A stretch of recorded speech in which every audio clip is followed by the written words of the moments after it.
everyone, welcome back to NIOS. I am Anjali Malviya, your bio expert.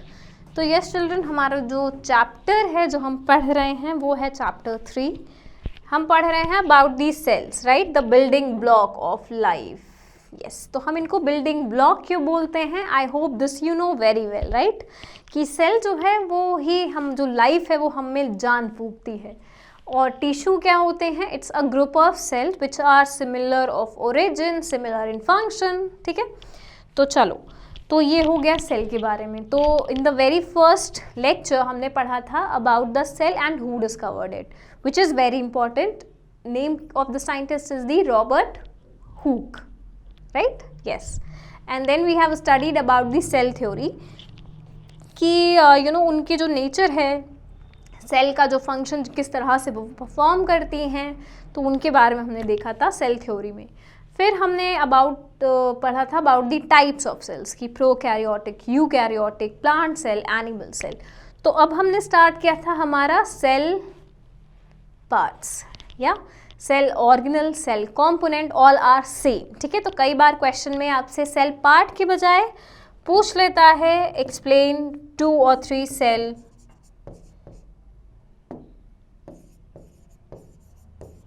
Organelle, okay, या फिर component. So all these are same. ठीक है, तो confuse नहीं होना इसमें कि मैम ऑर्गेनल क्या था यार, हमने तो पढ़ा ही नहीं था. तो सब कुछ सेम है. ठीक है, चलो, तो हमने लास्ट लेक्चर में न्यूक्लियस के बारे में देखा था कि न्यूक्लियस क्या था. उसमें क्या था? आपका जो जेनेटिक मटेरियल है, डीएनए है, जो जीन है, वो थी उनमें, राइट. सो आज हम थोड़ा सा उससे और आगे बढ़ते हैं और आगे के पढ़ते हैं, जो कि है आपका प्लाज्मा मेम्ब्रेन. ओके, तो आज हमें पढ़ना है अबाउट दी प्लाज्मा मेम्ब्रेन. तो प्लाज्मा मेम्ब्रेन या फिर आपका सेल मेम्ब्रेन, ठीक है, और cell membrane again both are similar. ठीक है, दोनों सेम हैं. चलो, तो ये देखते हैं ये क्या होता है. सो plasma membrane, a lipid bilayer, a flexible yet sturdy barrier that surrounds and contains the cytoplasm of the cell. Yes, तो देखो ये जो हमारा स्ट्रक्चर है सेल का कुछ इस तरह से. ठीक है, इसके अंदर क्या है? इसके अंदर क्या है? डिफरेंट जो पार्ट्स हैं वो हैं डिफरेंट शेप के.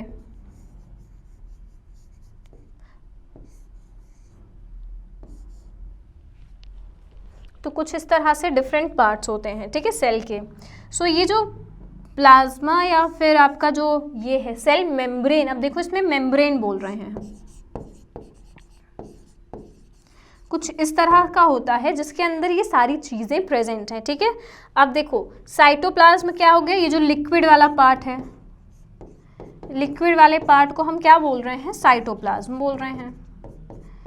और इसके अलावा क्या प्रेजेंट है अंदर? ये सारे जो सेल ऑर्गेनल हैं. ठीक है, सेल जो साइटोप्लाज्म है तो लिक्विड है ना, तो उसको तो अलग ही रखेंगे भाई, और रेस्ट जो ये सारे सेल ऑर्गेनल हैं ये हैं. सो ये प्लाज्मा मेम्ब्रेन एक बैरियर जैसा है, ठीक है, एक वॉल जैसा है जो कि सराउंड कर रहा है इन सारी चीज़ों को. ठीक है, अब देखो इनका काम बहुत इंपॉर्टेंट हो जाता है. पहली चीज़ कि ये प्रोटेक्ट करते हैं. अब देखो ऐसा है कि ये है लाइफ, है ना, लिविंग है. तो लिविंग के लिए जैसे हमारे लिए अगर हम एक सिर्फ रूम में रहेंगे, ठीक है, एक वॉल के अंदर रहेंगे, तो अगर सिर्फ वहाँ पे डोर या विंडो नहीं होगा, दरवाज़ा नहीं, खिड़की नहीं, कोई ऐसा वेंटिलेशन वाला जो सिस्टम है कि बाहर से कुछ एयर आ जाए अंदर, ऐसा कोई सिस्टम ही नहीं है. सो हम क्या होंगे? हम अनारकली की तरह दीवार में जैसे चुनवा दिए गए हैं वैसा फील करेंगे, क्योंकि वहाँ पे जो हमें ब्रीदिंग की प्रॉब्लम हो जाएगी भाई, राइट, हमारा दम घुटने लगेगा, क्योंकि वहाँ पे वेंटिलेशन की ही चीज़ नहीं है. तो ज़रूरी है ना थोड़ा सा आदान प्रदान काइंड ऑफ, राइट.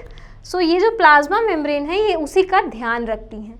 ठीक है, कि आदान प्रदान होता रहे, क्योंकि सेल हैं, अब इनको भी भाई ये खाना थोड़ा सा इनको भी ज़रूरत है, क्योंकि इनके जो पार्ट्स हैं उनकी प्रॉपर फंक्शनिंग के लिए ज़रूरत है कि इनको प्रॉपर न्यूट्रिशन जो है यहाँ तक पहुँचता रहे इनके अंदर. ठीक है, अब सेल वॉल हो गया. सेल वॉल का मतलब वॉल जैसा, ठीक है, दीवार, उसके अंदर क्या है? आपका मेम्ब्रेन जैसा है. तो इतनी सारे प्रोटेक्टिव लेयर, तो बाहर से कुछ कैसे आएगा अंदर? इट्स वेरी प्रॉब्लमेटिक, है ना. तो जो भी जिसने भी हमें क्रिएट किया उन्होंने सोचा कि क्यों ना ऐसी मेम्ब्रेन बनाई जाए जो कि हेल्प करे इन सब चीज़ों में. ठीक है। सो हम बात करेंगे इसमें ये जो है किस तरह से ये कैसा काम करते हैं। ओके, सो ये है आपका प्लाज्मा मेम्ब्रेन, ठीक है। तो यही इनका मेन फंक्शन हो गया। चलो, it describes as the fluid mosaic model. अब इसके बारे में समझने के लिए हमें पढ़ना पड़ेगा एक मॉडल के बारे में, फ्लूइड मोज़ेक मॉडल, ठीक है। It's not a model, modelling नहीं हो रही यहाँ पे, जस्ट एट कि ये जो स्टडी है हमारा जो प्लाज्मा मेम्ब्रेन है इसके बारे में समझने के लिए हमने एक मॉडल तैयार किया है, ठीक है। साइंटिस्ट ने जब इस पर वर्क किया, इस पर स्टडी किया, तो उन्होंने एक मॉडल तैयार किया कि किस तरह से जो फंक्शनिंग है वो प्लाज्मा मेम्ब्रेन अपनी करते हैं, ठीक है। बहुत ज़्यादा डिस्कस नहीं करना डिटेल में हमें, बहुत ज़्यादा सिंपल है ये, बिल्कुल भी डिफ़िकल्ट नहीं है, जस्ट पे अटेंशन, क्योंकि अब आप फंक्शन समझ गए हो, है ना, कि ये क्या क्या फंक्शन परफॉर्म करते हैं, कि इनका मेजर जो रोल है सेल में ये क्या है ना। तो बाकी जो चीज़ें हैं वो बहुत ज़्यादा इजी होने वाली हैं। तो ये है आपका स्ट्रक्चर एक प्लाज्मा मेम्ब्रेन का, ठीक है। अगेन प्लाज्मा मेम्ब्रेन हमने देखा था कि वो किस तरह से हैं, क्या करते हैं, हमने भी लास्ट में एक छोटी सी इमेज भी बना ली थी, तो हमने समझा कि प्लाज्मा मेम्ब्रेन या सेल मेम्ब्रेन क्या है, ठीक है।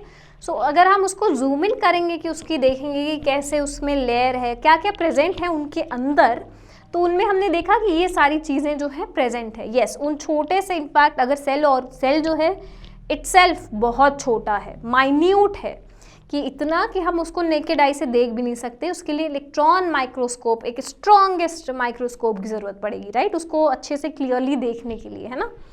सो सेल को हमने देखा, फिर उसके अंदर जो ये पार्ट्स हैं वो तो और छोटे हो जाएंगे, राइट, तो उनके बारे में हमने स्टडी किया, उनको देखा कि क्या क्या प्रेजेंट है। तो वो एक छोटी सी मेम्ब्रेन है, एक जो आउटर कवरिंग है, उसके अंदर हमने देखा झांक के कि वो किससे बनी है या उसका स्ट्रक्चर क्या है। तो हमने ये सारी चीज़ें जो हैं पाई। ये इतना बड़ा दिख रहा है, बट एक्चुअली इतना बड़ा जो अगर हम देखेंगे नेकेड आई से तो हमें बिल्कुल ही नहीं नज़र आएगा, ठीक है। तो इलेक्ट्रॉन माइक्रोस्कोप के अंदर ये सारी चीज़ें दिखी हमें, ठीक है। फिर हमने उसको थोड़ा सा समझने के लिए इस तरह से एक मॉडल टाइप का तैयार किया, ठीक है।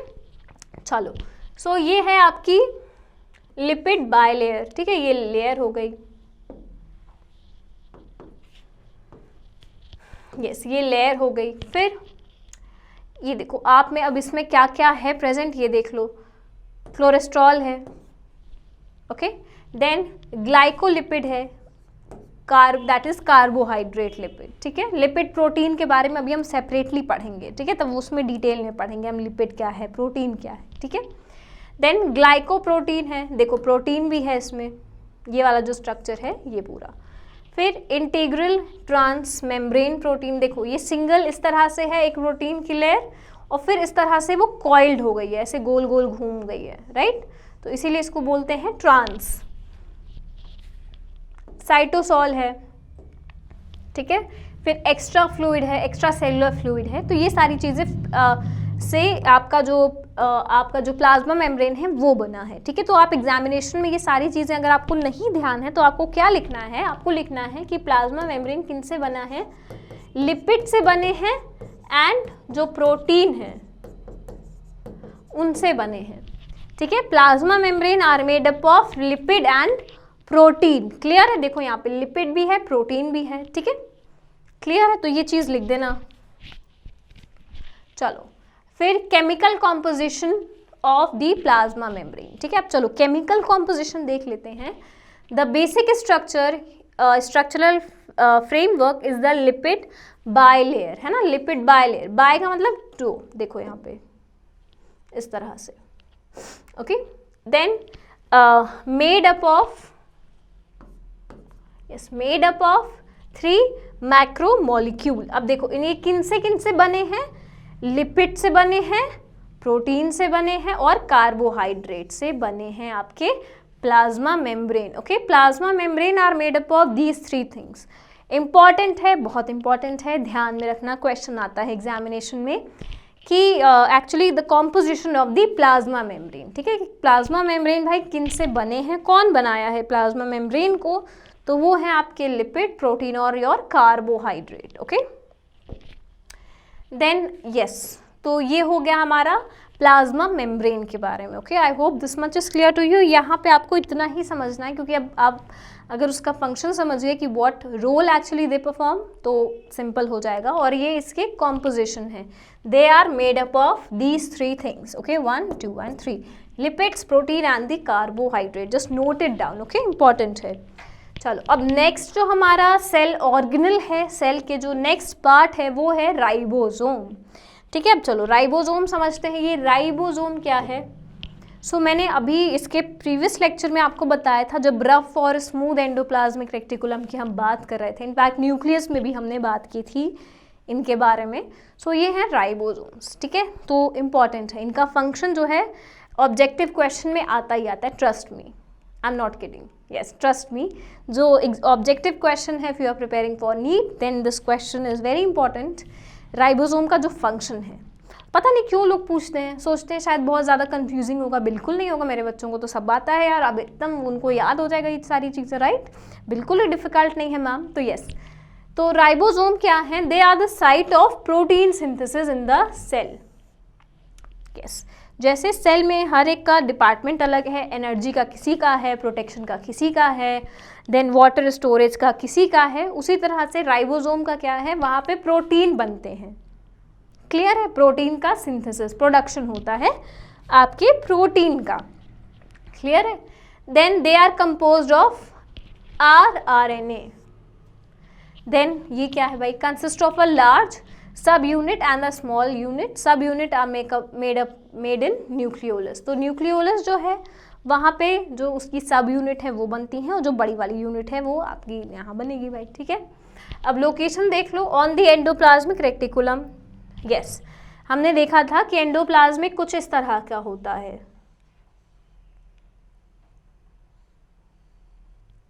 राइट? कुछ इस तरह का स्ट्रक्चर होता है, एंड उनके ऊपर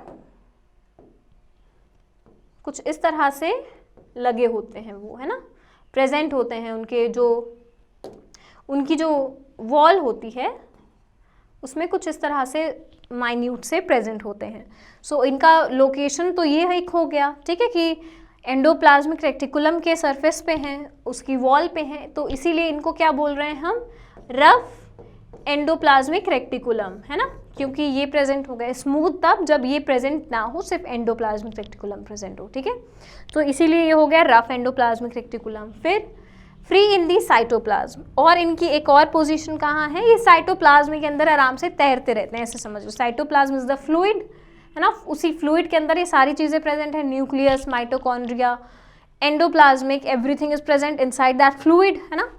ये जो है अगेन, या तो ये यहाँ प्रेजेंट होंगे इनकी ये सरफेस पे, या फिर ये अपना फ्रीली मूव करेंगे, स्विम करते रहेंगे आराम से। ओके, या तो वो सिंगल होते हैं या फिर वो ग्रुप में होते हैं। ठीक है, या तो सिंगल होते हैं या तो वो ग्रुप में होते हैं। एंड अगर ग्रुप में है भाई तो उनको बोलेंगे पॉलीराइबोसोम्स। पॉली का मतलब मैनी। ये जो पॉली वर्ड कहीं भी आ जाए, ठीक है, पॉली कई बार आपको भी आगे भी सुनने को मिलेगा, polypeptide, all these things, in fact chemistry में भी आपको सुनने को मिलेगा। तो ये पॉली का मतलब होता है मैनी।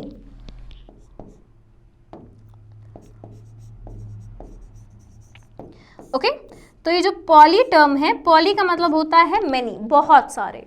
ठीक है, राइबोसोम जब बहुत सारे हो जाएंगे मतलब कि वो किन में हैं? ग्रुप में हैं। ठीक है, तो इसीलिए उनको पॉलीराइबोसोम बोलते हैं। ठीक है, क्योंकि वो ग्रुप में हैं। ठीक है, सिंगल नहीं है, एक से दूसरे ऐसे बहुत सारे झुंड में हैं। ठीक है, इसीलिए उनको पॉलीराइबोसोम्स बोलते हैं। Okay, I hope this is clear to you. अब function of ribosome, again functions देख लेते हैं राइबोसोम के। अगेन प्रोटीन सिंथेसिस के फंक्शन एक मेजर परफॉर्म करता है। You don't have to remember all the things, protein synthesis itself बहुत इंपॉर्टेंट है, ये ध्यान रखना। ठीक है, प्रोटीन सिंथेसिस में हेल्प करता है, राइट। देन प्रोटीन सिंथेसिस के साथ साथ जो बाकी अगर किसी को रिक्वायरमेंट होती है, भाई ज़रूरत होती है, तो भाई हम बना रहे हैं तो तुम हमसे हेल्प ले सकते हो, है ना, तुम हमसे हेल्प ले सकते हो। तो सारों का वही काम है कि वो दूसरे से हेल्प ले सकता है। ठीक है, बेसिकली यही सारी चीज़ें लिखी हैं इसमें, आपको डेप्थ में नहीं जाना है। So yes, I hope these two are clear to you, the plasma membrane and the ribosome. ठीक है, both are very important. Plasma membrane के अपने फंक्शन हैं, राइबोसोम के अपने हैं. लास्ट लेक्चर में जो हमने न्यूक्लियस देखा था उसका अपना है. ठीक है, सो यस, अब नेक्स्ट लेक्चर में हम बात करेंगे इसके आगे के जो ऑर्गेनल हैं उनके बारे में. ठीक है, आगे के जो पार्ट्स हैं. I hope this much is clear to you. Make sure to read your textbook. ठीक है, टेक्स्ट बुक पढ़ो, तभी आपको क्वेश्चन आएगा, मन में बहुत सारी चीज़ें आपके आएंगी कि मैम ये कैसे वो कैसे. So make sure to read it. Okay, and yes, till then just stay safe, stay at your home, study well. Okay, thank you. And yes, in case of any query, just contact on this number or visit the website. Okay, thank you.